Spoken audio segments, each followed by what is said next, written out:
Are you being who you really are? I'll be back in a minute and we'll take a look at that concept.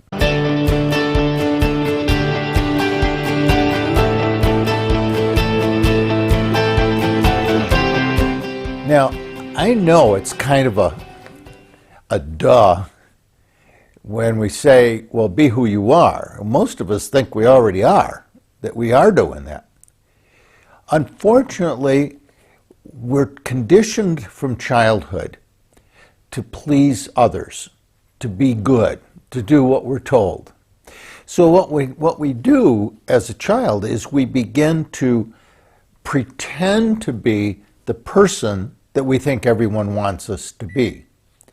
As a result, we end up being what you could call technically a false self. Most of us are not our true selves. We're not being who we are. How do we know?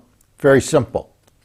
Are you doing what your heart really is calling you to do? Are you doing that dream that you've had all of your life? Is that the life you're living? If not, then you need to pay attention and recognize that you're not being who you are. So, yeah, it's a duh.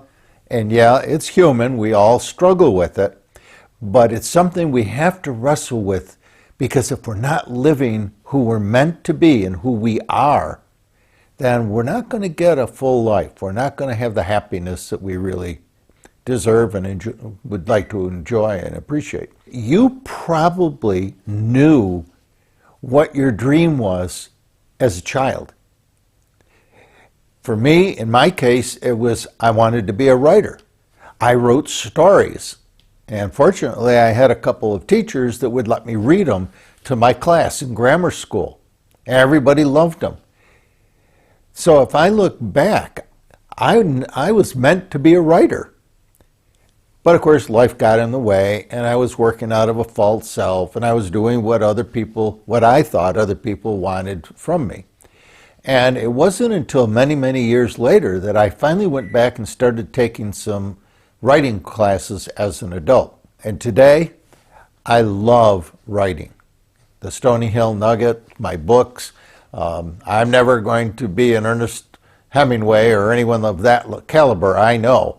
But I write what I love writing about. It took me a lot of years, but I finally got back to taking some courses on writing, and today I write the Stony Hill Nugget newsletter and some books, and I love my life. You probably already know what your dream is. Go back and look at childhood. What attracted you? What intrigued you? What fascinated you? That's your life purpose. And the moment you start to live your life purpose, guess what? You're going to be living who you really are. Become who you already are, because it'll make life a whole lot more fun. Okay, if you want to read the article, click the link below. And if you want to sign up for the Stony Hill Nugget newsletter, click the other link. Okay? Good chatting with you. We'll see you down the road.